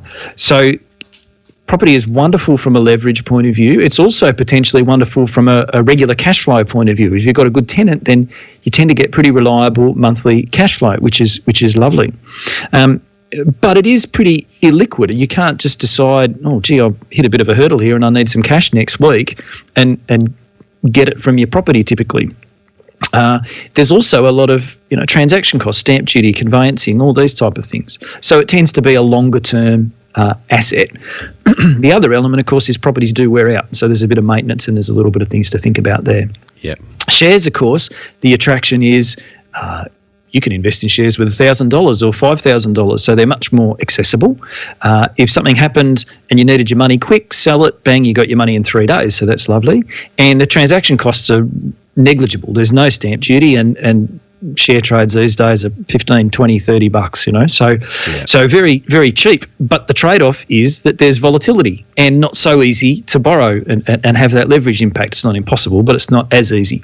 But the volatility is really the big one, and that's what makes people uncomfortable. And of course, this year, COVID, share market dropped pretty sharply there in March, and it's recovering pretty well. Overseas markets better than local markets, but nevertheless, it's recovered pretty well. But still, you can't buy into shares and then think, I need my money back in 6 months, because you just don't know. You might be hit by some adverse volatility, and it's a poor time to be selling. So they each have their different roles or their different applications and usefulness, and yeah, I think to really sort of blinker yourself to only one is not very wise. And really it's just happening through, as you pointed out right there at the start, it's, well, look, I'm comfortable with this. I know what I'm doing, so I'll just stick with it. Well, that's a bit lazy. You could learn the other one, or you could get someone to help you with the other one. You just got to make the decision to do it. Yeah, I 100% agree. I guess I'd be interested in how you sort of get people to wake up a little bit from the old adage of, well, I'll just stick money in super and pay off the home and then tick off a bucket list when I retire. How have you what's the conversation where you have with people to say, well, do you realise where that's going to get you to, and how about we do this? How do you sort of get them to sort of start that manoeuvre? Yeah, so the way we make a bit of progress there is when we do one-on-one client work, we do a lot of financial modelling and projections. So again, if you think about that framework, starting point is, right, what are the goals and objectives? So we start there, and then we'll get their financial position, their cash flow position, their personal balance sheet, that type of thing. And then we'll do financial modelling and scenario analysis. Well, all right, so you're saying that you want to retire at 60 and you're telling us you need 80 grand a year to have a comfortable retirement. Well, when we forecast that out under a couple of different scenarios, assuming you earn this % return or that % return, just a best case, worst case, base case usually. Here's how that looks. Your money runs out at 72. How do you feel about that, right? Yeah. So that's the answer, right? Is you got to do the modelling, and you've got to show how that plays out. And the flip side to that, I mean, we had a great one that presented to some clients they're up in Cairns just last week, who were sort of wondering, can we retire, can't we? And we were able to show that even if over the journey, your super funds only earned 2%. That was our worst case scenario option. Yep. Even then, they could still afford to retire. Right, their super lasted till 88. They had an investment property that they hadn't sold, so if they were still going strong at 88, they could sell the investment property, live off the proceeds of that, and probably they wanted to downsize their house at some point anyway, which should free up some cash. Right, so and they are now going to retire at the end of the year because having done the numbers, they know it's possible. So the financial modelling is a really useful element, and really that's how we bring home, hey, if it's not stacking up, maybe it's time to do some investing or do some other, take some other actions. It could be salary sacrifice in your super, could be investing in property, investing in shares, whatever. There's all sorts of strategy options, but and obviously we would formulate, here's our recommendations based on the broader picture in their scenario. Yeah, I love that. And projecting forward to, well, if you do nothing differently, this is where you're going to end up. Are you happy with that? They're making the decision themselves. Like, holy hell, I had no idea that's what it looks like. Yeah. And we do a similar thing with what we call the freedom numbers. And we do a forecast based on some very conservative parameters around how various asset classes are going to perform, just to start painting a picture without ever pretending to be financial planners and not suggested as financial advice, but it just starts to put at least a little bit of shape around what the looking glass might be starting to project. No, that's awesome, mate. I love that.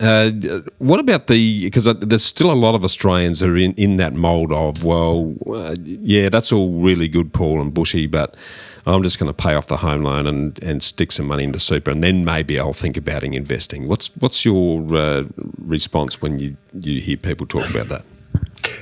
I mean, paying off the home loan's not a terrible idea. I mean, home loan's pretty cheap at the moment, but nevertheless, paying off your home loan, I mean, you don't want to have a mortgage when you retire, for sure. You want to get it paid off at some point. So it's not a terrible idea, but I'd question whether it's making the most of your opportunities. I mean, if you've got a $1 million home, let's say, and you've got 200,000 mortgage still on it, so you've got 800,000 there of equity. Sure, look, you could continue to focus on paying down the 200,000. Again, not a terrible idea. You've got a guaranteed outcome. You definitely save the interest that you would have otherwise paid. But realistically, you've got a fair bit of equity there. You could probably be doing something else, and whether that's property, shares, whatever, there's every chance that so long as you take a medium to long-term time frame and be sensible and perhaps get some advice on what to invest in, but there's every chance that your investments are going to grow at a rate faster than the interest you're paying on that debt. And if you can get that to stack up, then, of course, over time you're going to be in front. If you are in that strong sort of asset position, like I mentioned, then, as I say, to just say, no, we're just going to worry about paying off the home loan. I mean, it's better than racking up a credit card debt, but to me, it's just a bit of a wasted opportunity. I think you could be doing more. Yeah, I 100% agree. And in my own book, I've actually sort of done a side-by-side analysis to project out how that looks, and it's a very dramatic difference. Just not by doing anything silly, you still pay off the home loan. In fact, if you've set up your portfolio the right way, the cash flow from the portfolio can help pay off the home loan faster anyway. That's right. So, which is, people sort of scratch their head a bit around that, but it's all about the structuring exercise that actually achieves both ends far quicker and better and cheaper by continue to pay off the home loan, but putting some of the hard earned into assets that are going to grow and protect the position long term. Now, I love that. Okay, a couple of things I wouldn't mind just sort of bouncing across you, given that you have a very holistic view of a whole bunch of different investment options. And one of them I hear a lot about is because I invest in the equities markets, but more on an index fund basis because I just don't have the time. For me, it's about one of the key questions that I think about, and I get others to think about, is, well, how much time have you actually got to manage this asset, and then invest in something that matches the time that you've got to manage it, because otherwise, if you don't, that's where you'll probably get yourself into strife. So index funds, to me, are a diversified vehicle that represents the whole market versus the stock picking exercise, which you hear a lot of stock brokers talk about. What's your view around stock picking versus index funds or ETFs? Yeah, look, I think your ETF index type option is likely to be a good solution for the vast majority of people. And certainly, I mean, I use them as well. So I think they're a great idea. As you say, you get really diverse exposure to a particular market, and so it's a good way to manage risk, and they're very low cost. And so I agree with you. I think they can be quite good for people that are looking to get that share exposure. The individual stocks, typically where you would see that, there's a strategy approach called core satellite. And so you have your core, which is the bulk of your portfolio, and that's likely to be in ETFs, index funds, something like that, where it's quite diverse, not too risky, but nevertheless gives you that market exposure.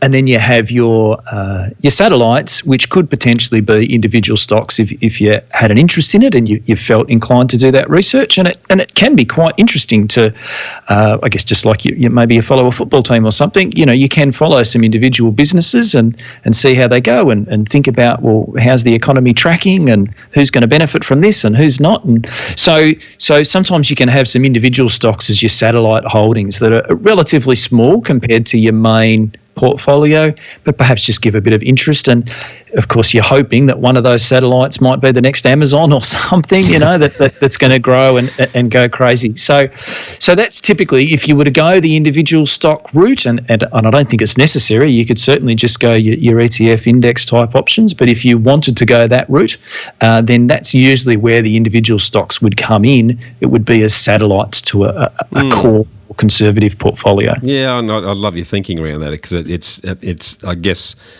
paying kudos to the hobby research component, where people like to think that they're able to back a winner. It's a bit like picking the winner of the Melbourne Cup, I think, at times. But there's a sense of at least paying attention to that interest piece, but not having a big percentage of the portfolio there, having the bulk of it in a diversified range of exchange-traded funds or indexes or others that are giving you that built-in protection. I love that, mate. That's awesome. You touched on SMSFs, and you've got one for the commercial property, which makes perfect sense. There's sort of mixed views on them beyond that, because, I know in the property space, Paul, there's been a lot of spruikers out there, less so at the moment, but a lot in recent times that have been pushing people into SMSFs to buy crap properties in bad areas. What's your view generally about the SMFs and their appropriateness? Look, we're seeing less of them. I've had quite a bit to do with SMSFs, and at one point I actually wrote a textbook on SMSFs for accountants. So I've done a lot with SMSFs, but that said, I've maybe opened one in the last 2 years, and that was only because someone who really, really wanted one. I think there's been some great development around some of the investment platforms that actually mean you can achieve a lot of the investment outcomes that you used to need a self-managed super fund for. You can achieve that without the administrative headaches and burdens associated with a self-managed super fund. So there's less need for them. The other element, and you touched on it there, where there had been a bit of growth, particularly it came out of the GFC, share markets were down. People had a perception that, right, I'd rather have my superannuation in property, and there was a bit of an opening there where self-managed super funds were able to borrow, which just because of the cost of property was often a key enabler. And so there's a bit of growth in self-managed super for people who felt that they'd rather have their retirement savings in the property space. We've seen less of that. All the big banks have now exited the space of lending to self-managed super funds for the purpose of buying property. Yeah. So there are still some smaller players that will do it, but it's less accessible. It's quite expensive, and it can certainly still work. And as I mentioned, we've got a commercial property through there which has some other angles that it's more detailed than what we're talking about today. But there are certainly still applications for self-managed super, but I think they're less necessary and less useful than maybe they were a decade ago. Yeah. As you say, I think the perceived flexibility of self-managed super funds was pretty attractive at a time when superannuation in the institutional funds wasn't doing much and a lot of hidden fees chewing away the growth. But with the other platforms now picking up the game and sort of giving you much more flexibility without the administrative headache, then they're probably a better option. Again, there's depending on the position, the people's goals, their position, how much they've got. There's no one size fits all with any of this, but certainly the options available. You're absolutely right. We've got a broking arm, and the number of options around self-managed super fund lending now are back to an amputated hand almost. There's very few options left, mate. Another one that's really, I don't know about yourself, but is getting a lot of airplay, and I'm getting a lot of people reaching out to me, starting to ask the question again, is the old cryptocurrency phase. There was a bit of a craze here a couple of years ago, and everyone jumped on the gold rush and then got their fingers burnt. But the talk about a cashless world and everything else that's flowing out of the current contagion, I think, has raised its head again. What's your view of crypto and its place in the exercise moving forward? I guess I have to start by saying I'm certainly not an expert, and I don't own any myself, and I haven't owned any, and so I don't have any personal experience either. I can see intellectually the logic of it not being tied to a currency where governments can just print more. And so in that sense, I guess it's the same logic as why you might hold gold. Yeah. So I get it, and I could imagine if you were in a country, I don't know, say Argentina or some of those South American, perhaps Venezuela or some of these countries where governments have just completely mismanaged things and blown up people's savings, that it would be pretty attractive to maybe not have all your savings in the local domestic currency. And historically, I guess people in that circumstance would have bought US dollars, and maybe this is an alternative. So I kind of see where it's at, see the rationale. I mean, I'm not seeing anybody pay for their hamburgers with Bitcoin, so exactly how applicable it is day to day, but maybe it doesn't need to be. Maybe it kind of sits above the local currency. You hold your wealth there, and then you just convert it to your local currency when you want to spend. So maybe that's a non-issue. We'll just have to wait and see. It's certainly interesting, and as I say, I don't have any money in it myself. I don't have any particular experience, but I'm not prepared to completely dismiss it. I know there are people who have, through speculation and a bit of luck, made lots of money out of it, but I can see where they're coming from and see what the rationale is. I mean, I don't know if someone steals your Bitcoin. I don't know how you'd go about taking action to recover it. Who would you go to? I mean, I don't know. There's issues like that worry me, and I think it's again for me. I'm not in it. No, I'm the same. And I've looked at it, and but I'm a very conservative person by nature, so I'm not into speculation at all, really. And my view is it's a timing thing. I don't think now's the time. There probably will come a time. Don't know when. When with the movement to everything being digital versus hard copy, it will have its applicability. I think there's liquidity issues there now that would be big question marks for me. It's easy to get in, but can you get out? Yep. So I think there's a number of things as a conservative person that I'd rather sit back and watch and wait until there's a critical mass there, that then there is a tradable volume of exercise where you can sort of get a little bit more dependency in the exercise. But interesting, mate. Talking about the times that we're in, and that it continues to be challenging, and I think radical uncertainty and rapid change are going to be part of the way we do life moving forward. And the contagion's been a great wake up call. And what I like about times like this is that yes, it creates great challenges, but also creates great opportunity.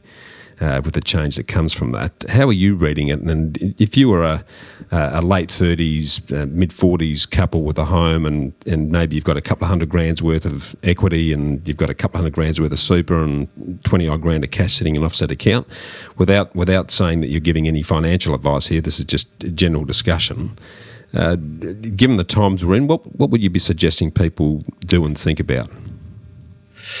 Yeah, look, it's I think there are opportunities. Yeah, as you say, we want to be very careful for the listeners. Certainly not giving advice, and there's a lot of nuance and a lot of different elements: income security, job security, debts, dependence, all sorts of things to consider. But broad brush in terms of opportunity, I mean, I think right now the really interesting element is the low interest rates, and all the central banks around the world flagging that they anticipate keeping interest rates low for a long time. And they probably want to do that because governments around the world are issuing a lot of debt to support their economies through COVID, which I absolutely think they should be doing. But governments are going to have a lot of debt, and therefore they don't really want interest rates too high because it's more expensive to service. And therefore money's pretty cheap. And if you're flooding the world with money, it's got to go somewhere, and it's likely to push up asset prices because there's only the same amount of real estate available, let's say. I know you can build more, but there's only the same certain amount of land. There's only a certain amount of shares. I mean, there's only one Apple and there's only one Amazon and Microsoft and BHP and all the rest. So it's likely that if you've got a lot of money looking for a home, and either it's been borrowed at pretty cheap rates, or people who've got savings where once they might have put it in a term deposit, but now they can't get an adequate return. Therefore, what else can they do with it? And they're going to look at shares and property. So I guess, obviously, we've got uncertainty. We're in the middle of a pandemic. We don't know when a vaccine's going to come. So certainly there's uncertainty in the short and maybe even the medium term. But I would have thought that over the long term, there's some good arguments as to why growth assets are likely to increase in value. I mean, that's sort of always the case, but I think there's an especially good argument at the moment. And also, you could get to the situation, I mean, the ultimate extreme is hyperinflation, a lot of inflation, and the best known case of that was Germany after World War I. And that comes about through an excess of money, too much money, money printing, and only a certain amount of goods available. And so you get inflation. And what inflation really does is make money worth a bit less. So therefore, if you've got money in the bank, let's say you had $10,000 in the bank and you had a period of really strong inflation, then 5 or 10 years down the road, that $10,000, the goods that could buy would be something less. Perhaps it's $8,000 worth of goods. Well, if you own shares or property, they will tend to increase in value at least in line with inflation, so you won't be hurt by that inflationary period. Whereas your debt actually will effectively be worth a bit less, and therefore is a bit easier to pay off. And certainly through history, governments in particular, where they've racked up a lot of debt, say through wars, often a solution has been a period of inflation, so that all of a sudden that debt that seemed enormous maybe doesn't seem so enormous after 10 or 20 years of a bit higher inflation. So I kind of wonder if we don't get an extended period of low interest rates that tends to push up asset prices, but at some point a bit of a step up in inflation, and ultimately interest rates will follow that. So you've got to be careful in terms of how much debt you have. But that in an environment where there is a little bit more inflation, then what you really want is to be holding assets and not cash in the bank. And so again, I think that's pretty supportive for people to look to start doing some investing and building some wealth and giving them some opportunities. So again, short-term uncertainty. It'd be lovely to get some news on a vaccine. But then there's always uncertainty, right? I mean, there was the GFC at one point. Greece was going to go bankrupt. There's every now and again North Korea fires off a nuclear missile, and we worry about what's going to happen. I mean, there's always something. The newspapers have got to fill their front page with something.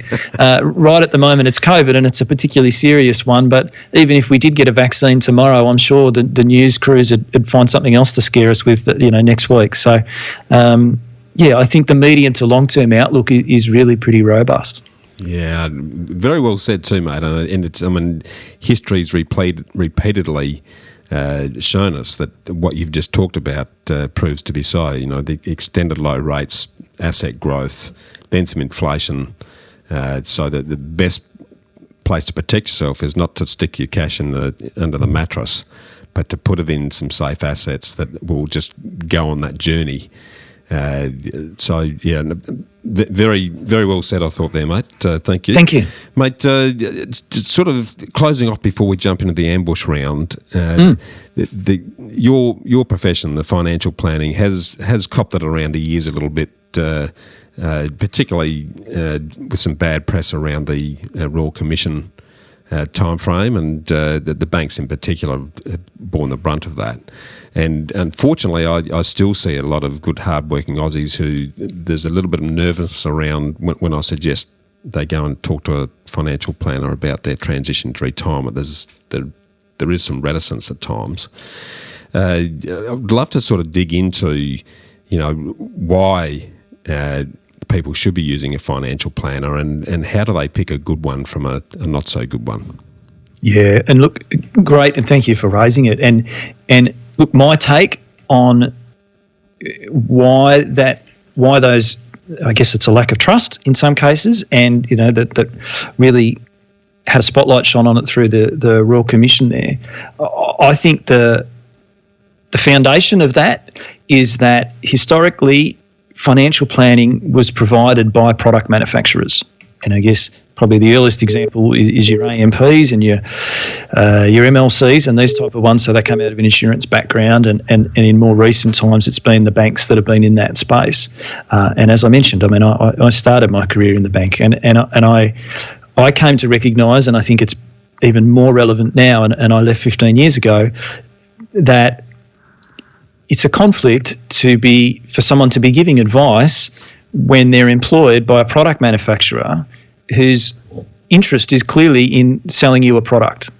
And Australian consumers aren't stupid, and they could see that, well, is this really the best advice when I know that they're not telling me about the other competitors' products because that's not in their interest. Yeah. Now, there's been a lot of legislation and a lot of change made to improve that, and as an absolute core regulatory requirement for all financial planners, there's a legal obligation now, so you can be taken to court if it's proven that you didn't act in the best interest of your client. So if there's ever an instance where you put, say, your employer or a product manufacturer or something ahead of your client's interests, then you're in a lot of legal trouble. So, and then there's an extension. There's all sorts of code of conduct and other things that flow from that. But that's the central piece, right?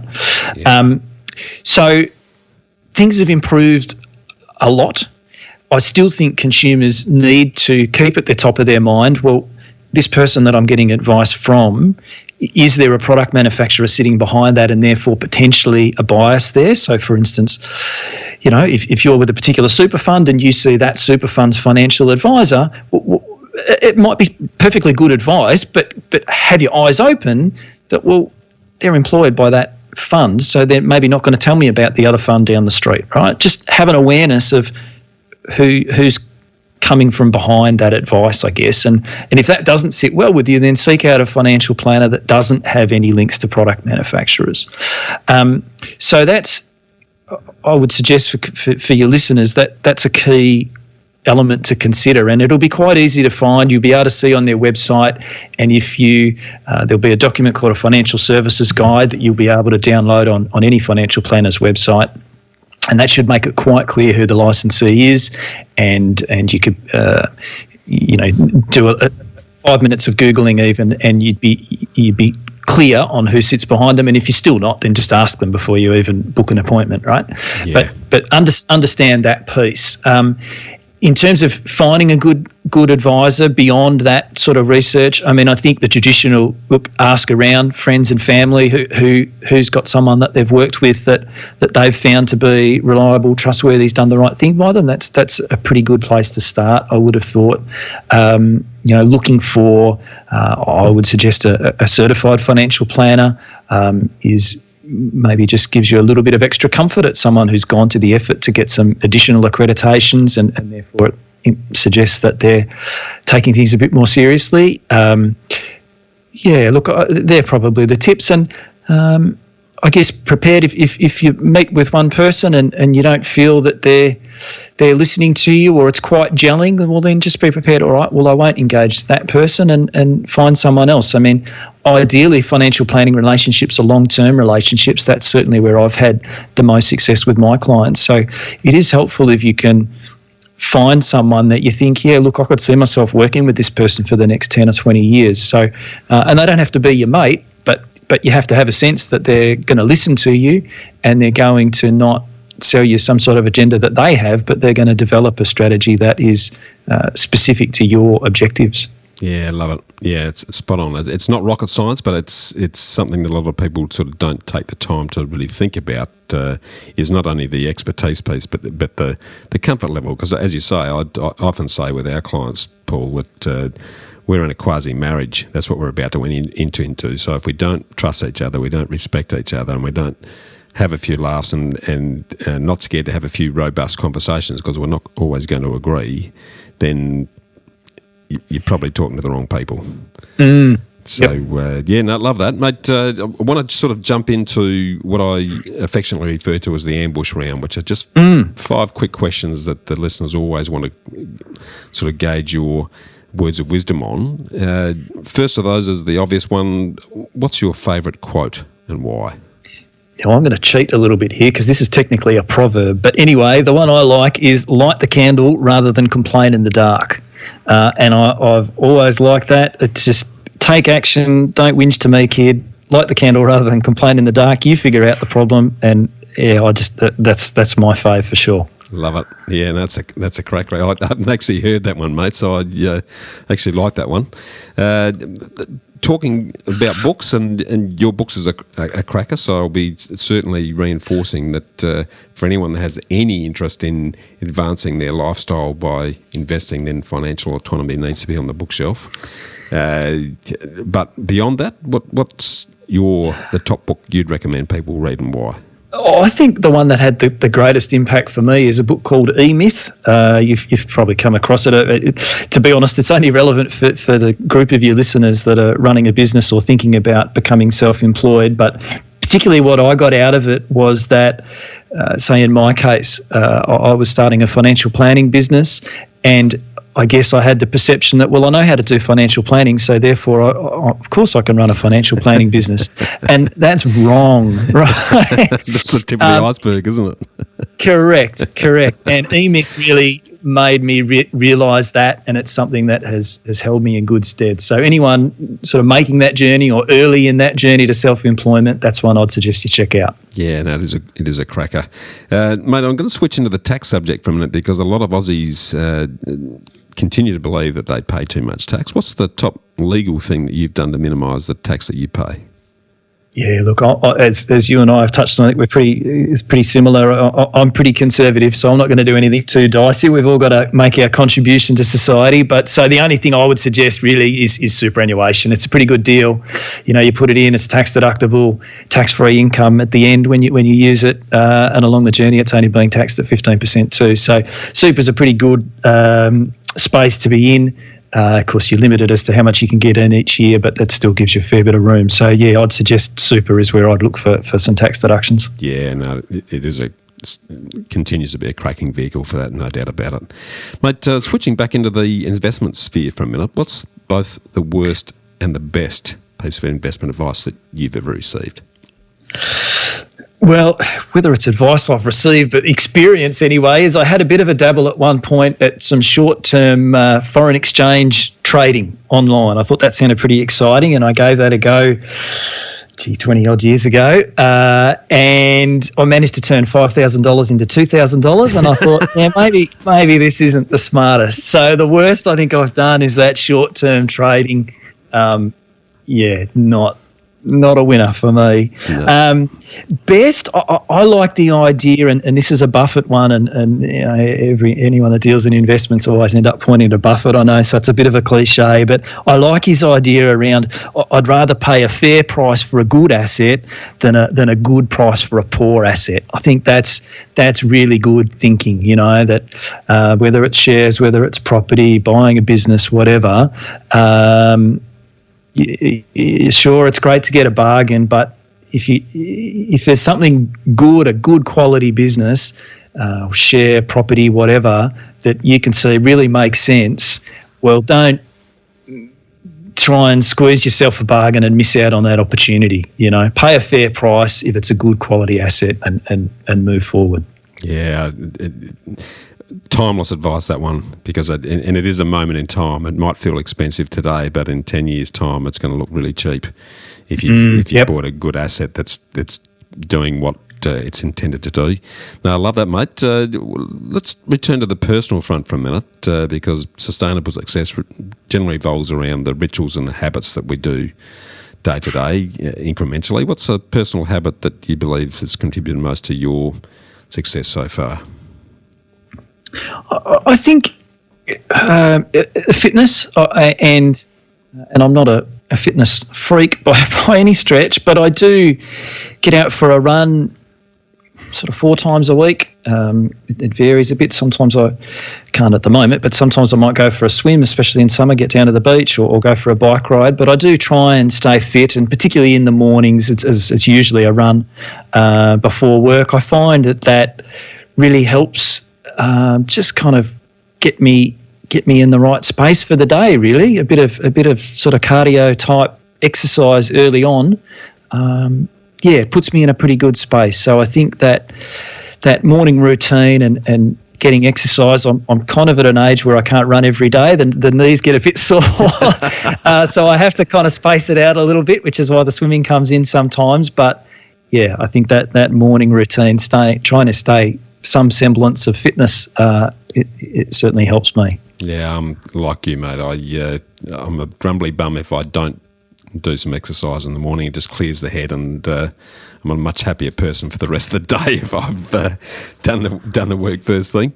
Now, love that, mate. Final question then, just to bring it all to a close and give you an opportunity to summarise all the gold that you've shared with us today. If I gave you a microphone that spoke to every single one of the 7.7 billion people that's currently alive in the world, and I gave you a minute to talk, what would you say?